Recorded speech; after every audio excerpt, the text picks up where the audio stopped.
I am Ferdinand Marcos, and I am the President of the Republic of the Philippines. I stand today on behalf of 110 million Filipinos. Hi everyone, hello universe, it's me again. Shout out sa inyo mga beswa. So dahil mayroon tayong upload videos, updates tungkol dito sa Duterte party list. Nako, for sure guys, manggagaling ito mga DDS.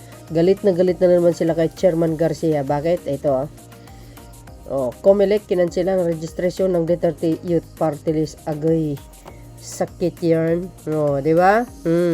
Kaya nanggagaliitin sila sa social media.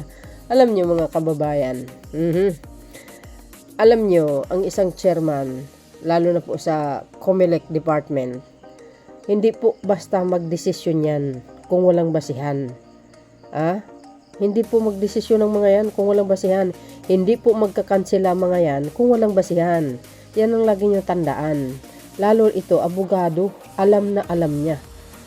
Ang batas. Alam niya kung anong mali o anong tama. O ano ba ang dapat ipapatupad. Alam niya kung anong rules ng COMELEC. Di ba? Kaya nga siya nilagay ni Pangulong Marcos Jr. yan dahil alam niya na magaling ito. Itong chairman na ito. Pero galit na galit yung mga DDS. Pinagbibintangan, may nagkaroon daw ng pandaraya nung last election. Di ba? Sabi niya nga dapat kung yung akusa nila, dalhin sa korte dahil sasagutin nila doon. Ako, magaling na abogado ito. Si Marcolita nga hindi umubra Yung pagbibintang na tumatanggap ng pera daw si chairman, biro niyo yun. Talagang pinatunayan niya mga kababayan. Pinakita niya sa social media. Kaya hindi umubra si Marcolita dito. Dahil magaling itong abogado, sa totoo lang. Yung pagbibintang nila sa kanya, yun lang ko rin sinasabi. Kung may ebidensya kayong na malakas laban sa kay chairman, bakit hindi yung dadalhin sa korte, di ba? Dalhin nyo doon, para doon magkaalaman. Hindi yung kuda kayo ng kuda sa social media. Hindi nyo malang inisip, ito, abogado ito, alam na alam niya kung ano yung tama at mali. At saka wala, sa panahon ni Pangulong Marcos Jr. ang nandaraya, no? Excuse me. So dahil dyan mga bes, para maliwanagan kayo, ano ba ang dahilan kung bakit kanselado ang registration ng youth party list ito. Actually guys, mayroon ako nabasa sa social media. Nako, nag-file ng kaso, no? Yung isang, ewan ko, for sure, DDS yun. Para ma-disbar si chairman. Biro nyo yun. Mamumurit lang kayo. Hindi nyo kaya si Chairman Garcia. So dahil dyan mga kababayan, panoorin nyo po itong interview po ng One News, no? Kaya Chairman Garcia. Ano ba ang dahilan bakit kanselado? Isa na dyan guys yung picking pangalan, hindi kayo naloka. So para kumpleto detalyado, panoorin nyo. Eto na. Okay, sir. First of all, let's clarify a few things. We know you canceled Duterte Youth registration. Pero anong kaso po? On what basis did we cancel their registration? Una po, itong desisyon ay division case pa lamang. Tama po kayo, ito ay 2019 case. Alam niyo po, ang ginagawa po ng President katulad din po na nabanggit kanina ay doon sa kaso halimbawa ng Anuray, medyo matagal po yun.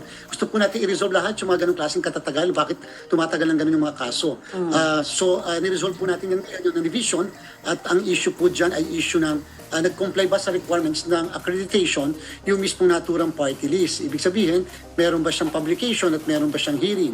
Ang sabi po ng COMELEC Division, voting 2-1, ay wala po yung dalawang requirements na yan, which are mandatory requirements, and therefore, ang sabi po nila ay void from the very start yung accreditation, and therefore dapat kinakancel po yung accreditation ng party list po na yan. Pero sir, hindi ba ang dapat gumawa nitong hearing would have been the COMELEC? The COMELEC would have been the one scheduling the hearing for the party list application?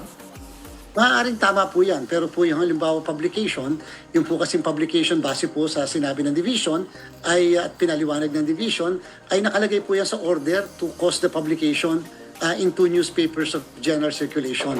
At yan po, alam na alam po ni Ma'am Ami kasi doon sa Philippine Star, lagi po madami nagpa-publish ng mga applicants for accreditation kasi po mandatory requirement po yan. Otherwise, hindi po mag-a-acquire ng jurisdiction ang commission doon sa petition for accreditation. So mandatory requirement po yon.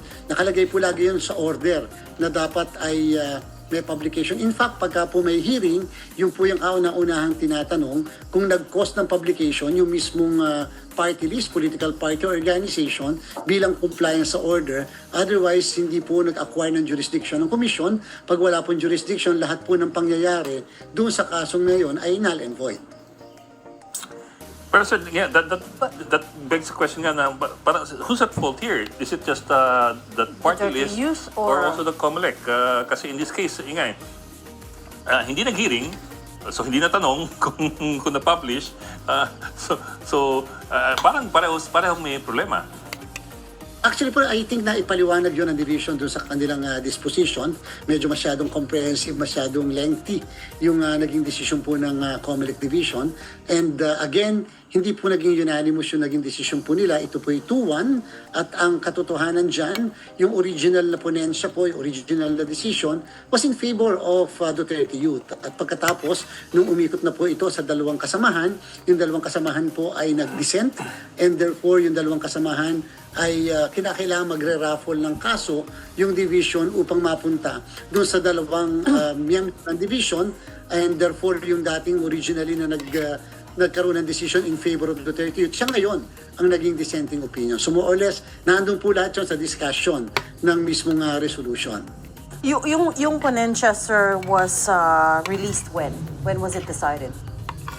Kanina lang po na-promulgate yung mismong decision. Actually, ibig sabihin po yung ponensya, baka yung original na decision na kung sa pabor sa kanila, mga 2 to 3 weeks ago yon. Pagkatapos po, nung umikot, nagkaroon ng dissenting opinion yung dalawang miyembro ng commission and therefore kinakailangan i-raffle.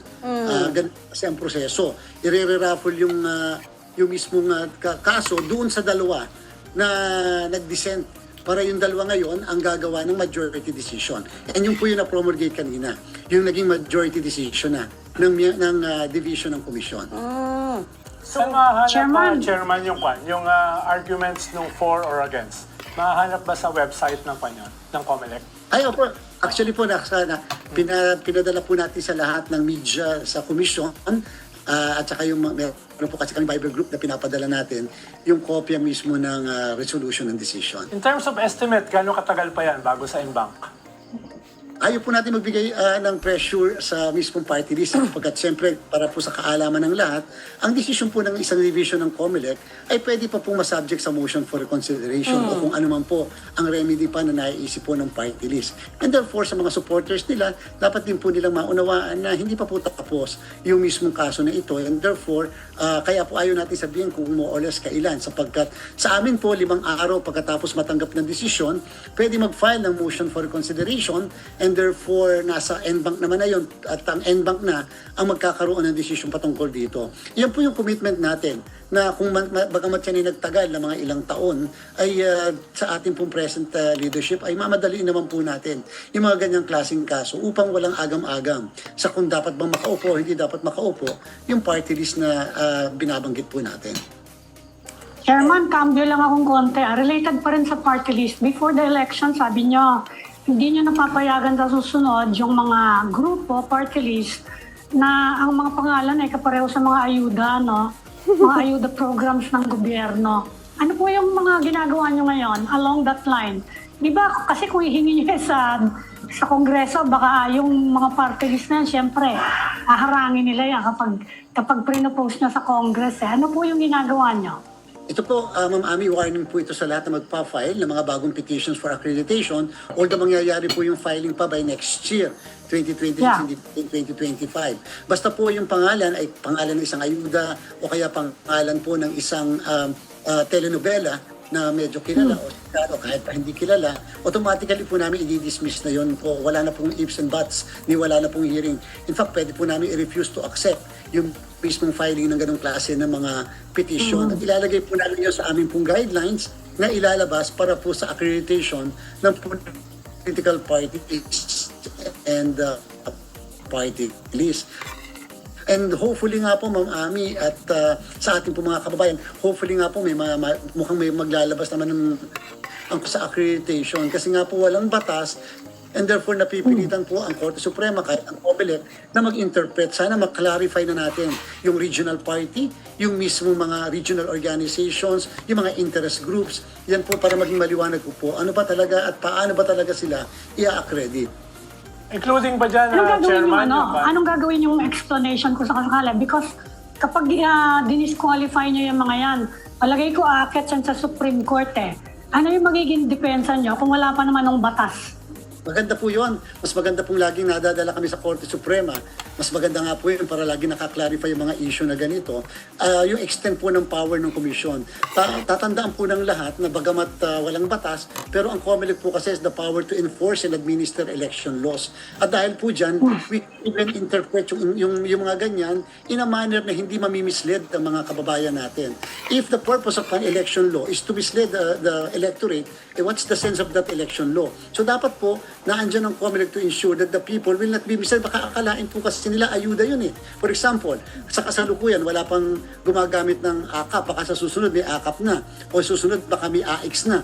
Baka po akalain ng mga kababayan natin na pag hindi nila binoto yan, mawawalan sila ng suporta mula sa AKAP o mula sa AX. So, napaka po again, doon sa mga ibang katumbas na mga party list na hindi gumamit ng ganong klaseng mga pangalan. Number two, madami naman po napapatunayan na kahit po hindi ganon ang pangalan, nananalo. May nakakakuha pa nga ng 3 seats. Basta advokasya, yung pangalan ng kanilang party list. Tama. Chairman, di ba kailangan pa ba ng batas dyan? Dahil may president yan eh. Yung MAD, naalala nyo dati? Yung party list Yes, na po. MAD, di ba? So, kailangan mo ba ng batas? May president eh. Nabawal Actually, yan eh. hindi po kailangan na talaga ng batas, pero sana nga po, kung mag-overhaul tayo ng ating party list law, which will definitely, number one, talagang define yung tinatawag na marginalized and underrepresented. Number two, yung pag-compute ng 2% at saka yung mga additional seats, talaga bang dapat punuan o pwede bang hindi. Ang dami pong napakadami pong issue sa party list. Sana po, maisama na rin po yung ganyan. For example, prohibition, the use of a social services project of the government is prohibited. So kahit paano po may strengthen yung kapangyarihan ng COMELEC. Hindi po yung katulad na nabanggit po ni Ma'am Ami na pwede po kami galing sa Korte Suprema kasi pwede sabihin teka muna, bakit nyo nire-restrict o nire-limit itong paggamit ng mga pangalan namin, which should be the discretion of an organization. So pwede aaminin po namin na yan pwedeng madala sa Korte Suprema for proper interpretation. Not unlike if there is a law, ang law na mismo, ang Kongreso na mismo nagsabi, in the exercise of police power, bawal ito na gamitin ng mga pangalan. How does it work, Chair? So you've canceled the registration on the grounds of they didn't submit the proper requirements for registration. Pero may iba pang kaso si Ronald Cardema, di ba? Meron pa siyang material misrepresentation. How will it work? So gumagalaw pa po ba yung kasong yon? And secondly, I know you don't want to give a timeline to it, pero how do you expect this case to play out? Itong yung unang kaso that you decided that one of the divisions decided on today. Meron pa pong isang pending na kaso sa amin yung patungkol sa issue ng violation ng anti-red tagging solution ng commission. At number two, meron pong iniimbestigahan yung law department namin sa pangalan sapagkat nagamit po yung pangalan ng kanyang sister-in-law na pangalan po niya. Correct. Samantalang doon sa previous submission nila ng mga nakakaraang filing ay hindi naman po yun ang ginamit. So, yan po ay maaari pong ma-develop into a future case. Ayaw lang po natin i-preempt at yan po'y walang epekto at yung pong decision will not have any effect as far as the disposition of these cases are concerned. Patuloy pa rin po yung mga kaso na iyan. At again, ang maaari pong maging katanungan at laging tinatanong sa atin, Chairman, ano ang effect kapag nagkaroon ng cancellation? Halimbawa, ng isang party list. Well, katulad po na nabanggit kanina at sa kaso po ng Anwaray, ang pinaupo po namin ay yung party list na next doon sa pinakatakahuli-hulihan. Hindi ko po sinasabing ganyan na mangyayari kung sakali because napaka-presumptuous at saka napaka-premature at this point and therefore I may not be prepared po to answer naman yung question patungkol sa bagay na yon. Sir, I understand naman that you don't want to answer directly yung questions about Drixie May Cardema o Drixie May Suarez kasi it's still pending eh. Pero as a general rule, sige, ilabas natin yung kaso ng Duterte Youth tsaka ni Drixie May. Anong limitations at ano yung mga accepted dun sa paggamit ng ibang pangalan? Kasi you have so many other politicians who use pseudonyms or pen names or whatever, Or showbiz screen names.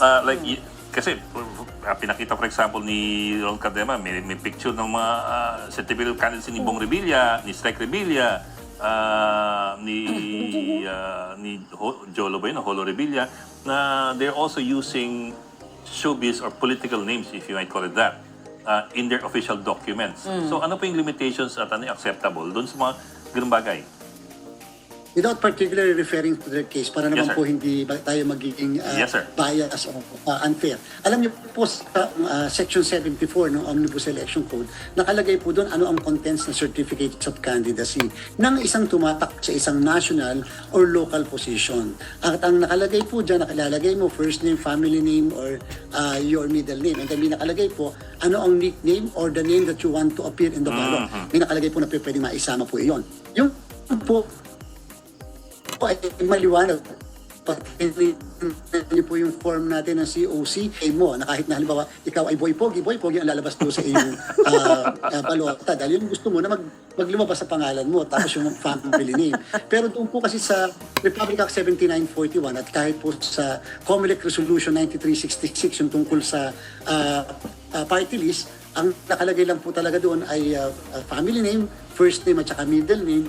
Wala pong nakalagay na item o kaya linya o kaya numero patungkol po sa tinatawag na political name o yung tinatawag na nickname or stage name na pwede mag-appear sa balota. Sapagkat, remember po sa party list, hindi po tumatakbo yung mismong nominees. Ang tumatakbo po sa party list ay ang mismong party list organizations. Kung kaya hindi po hindi binarapat po ng batas at ng COMELEC resolution na hindi ilagay yung mga at walang dapat hihingin na stage name or nickname.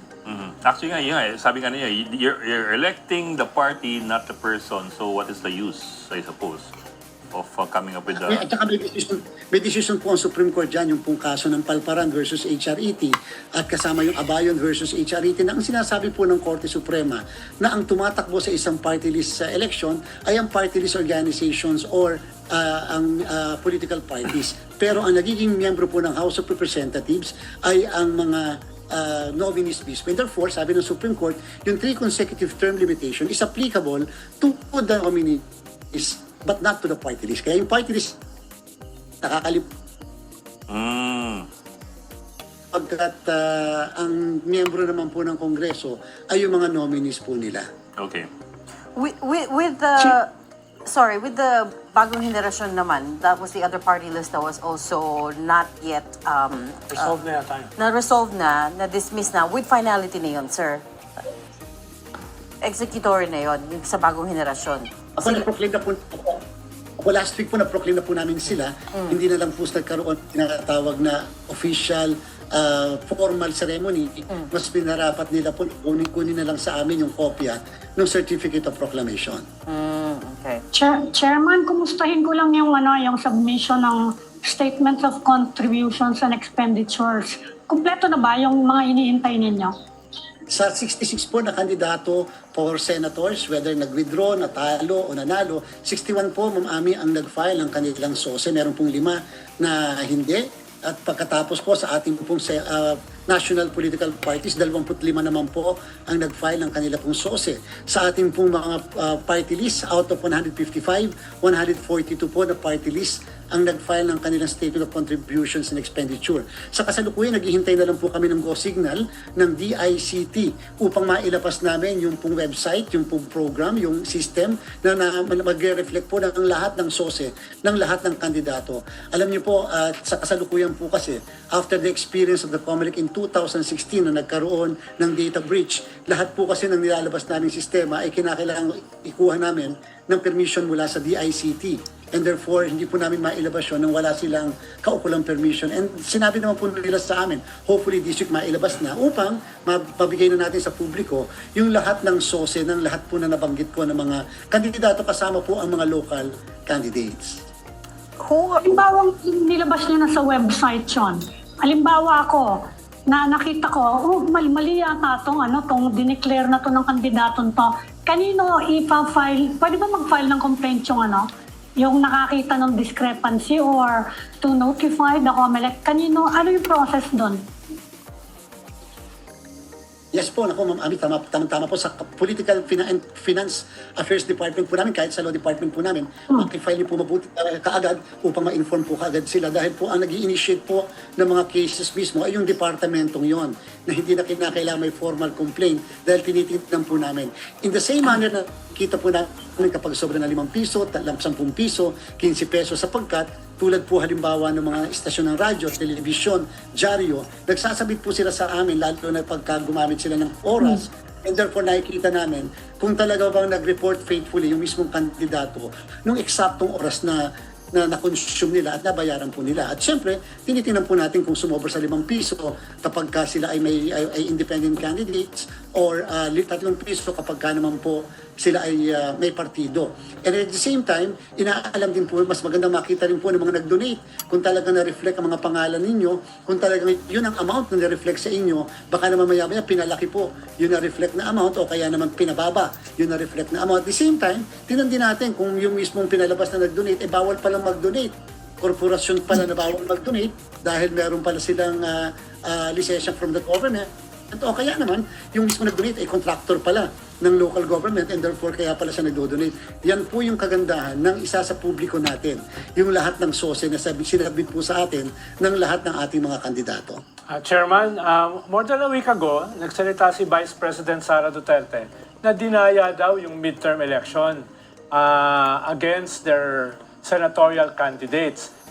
Una, meron na bang nakasampang reklamo sila yung kampo ni Vice President Sara tungkol dito? Ikalawa, kung sakaling wala namang basihan ito, may balak ba yung COMELEC na magkaso sa Vice President tungkol dito sa kanyang mga announcement na nakaka-damage sa institusyon ng Commission on Election? Dapat lang kasuhan nyo. Talaga, alam niyo po, ang aming po naging posisyon na lang ay wag na lang magkomento sa isang political statement. At number 2 po, doon naman sa kaso, at this point po, wala pa po kami natatanggap na formal na kaso. Sa ating pong konstitusyon, kapag ang posisyon po ay miyembro ng Senado, ang jurisdiction po, pagdating po ng June 30 at tanghali, ay mawawala po sa COMELEC at dito po ay mapupunta sa Senate Electoral Tribunal. Banggit po mga pangalan ay mga kandidato for senators, therefore po talaga pong sa Senate Electoral Tribunal marapat na maipasa po yan. Alam niyo po, maganda naman pong balita namin para po sa kaalaman ng lahat. As of nung Friday, na may 22 na lang na ballot boxes na kulang sa 742 ballot boxes subject of random manual audit, ay almost 99.9972% po ang accuracy naman. And we will come up, hopefully before the end of this week, yung pong kabuuan ng accuracy rating po ng ating makina versus the manual count ng ating pong balota. Yung pong mga hindi po kontento, we will really welcome the filing of election protest. Sa kasalukuyan po, halimbawa sa COMELEC, meron po kaming 36 na mga protesta ng mga governors, city mayors, kaya mga sangguniang panlalawigan, and therefore that is a very great opportunity na makita yung mga balota at mabilang po manually. Yung attorney Wait lang. Restisio ba, nagsampa ng kaso, isa siya sa nagsasalita tungkol dito sa dayaan daw sa midterm. Wala ba siyang isinampa?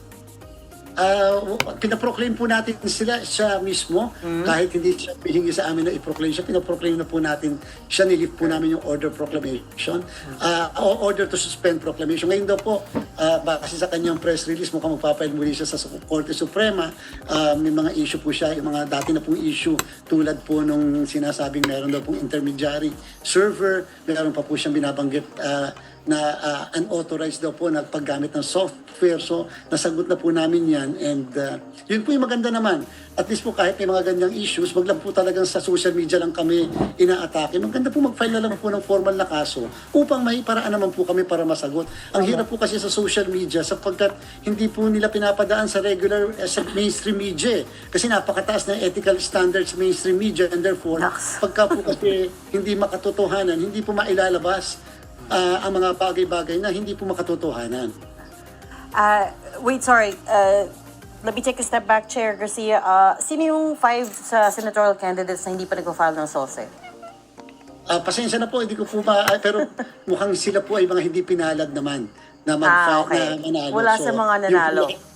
Yun naman po lahat ng nanalo ay nakapag-file naman po ng kanilang statement of contributions and expenditures. Okay. Pero sir, kahit Pero hindi ka manalo, kapag ganyan pag... natalo, hindi ba may penalty Oo, pa may rin? penalty yan eh. You cannot run opo. again? Kahit talo. Pagka po hindi po nag-file ng Oh, opo, ay meron po tayong hanggang 30,000 pesos na fine. Kapag po dalawang beses na hindi nag-file ng SOSE sa dalawang magkasunod na election, maliban po sa fine na up to 30,000 pesos, may perpetual disqualification to hold public office po. Yan po mismo ang sa Korte Suprema sa kaso ng Joel Maturan versus Comelec, perpetual disqualification, meaning hindi ma-appoint and at the same time, hindi rin ma-elect sa public office. At yung po naman po mga nag-file ng mali, dalawang kaso po ang kakaharapin nila, perjury dahil under oath po ang lahat, statement of contributions and expenditure, and at the same time, yan din po ay isang election offense violation ng SOSELO po. Ayan. So that's why it's very important na kung may makita yung mga tao na may mali, they raise a complaint. Pero yung, Yung lima, sir, yung Yes, limang yes. repeat offender, yung lima ba may repeat offender doon? Mukha naman pong wala, pero Okay. titingnan po natin yung mga sa mga ibang positions, baka po may mga repeat offenders and therefore yun po, magiging perpetually disqualified to hold public office po sila. So klarong-klaro by strike 2, pwede ng ang penalty there is perpetual disqualification from public office whether you're appointed or elected.